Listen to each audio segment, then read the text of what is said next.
The forum was attended by various stakeholders involved in women and violence issues, as well as interested participants and guests from the government.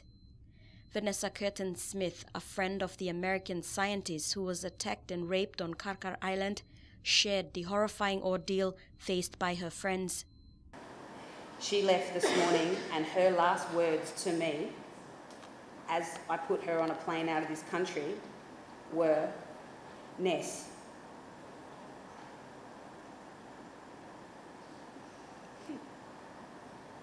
make my story, make a change, make a movement, because violence against women in Papua New Guinea has to stop."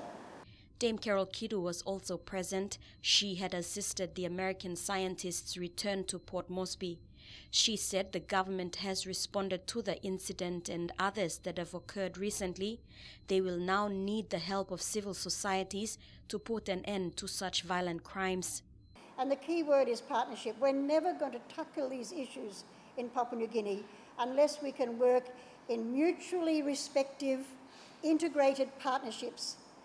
The Institute of National Affairs Executive Director Paul Barker said there needs to be a more dramatic response by the government.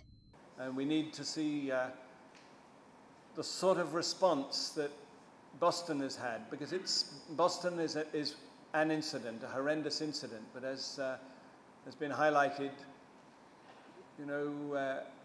pack rapes and killings in Papua New Guinea for various different excuses, sorcery arguments and other arguments, are happening daily and seem to be almost copycat.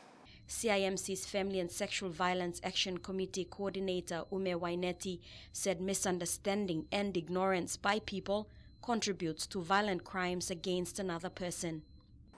For instance, in the 70s, when a Simbu pilot fell off the wharf at Darun and drowned, 6 women were put in the copper sacks and thrown into the valley.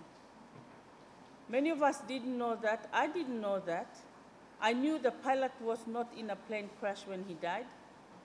He actually was getting drunk and fell off the wharf, but 6 women paid for his death. Women Arise is now calling on all stakeholders and women's groups to work together as the issues at hand are immense.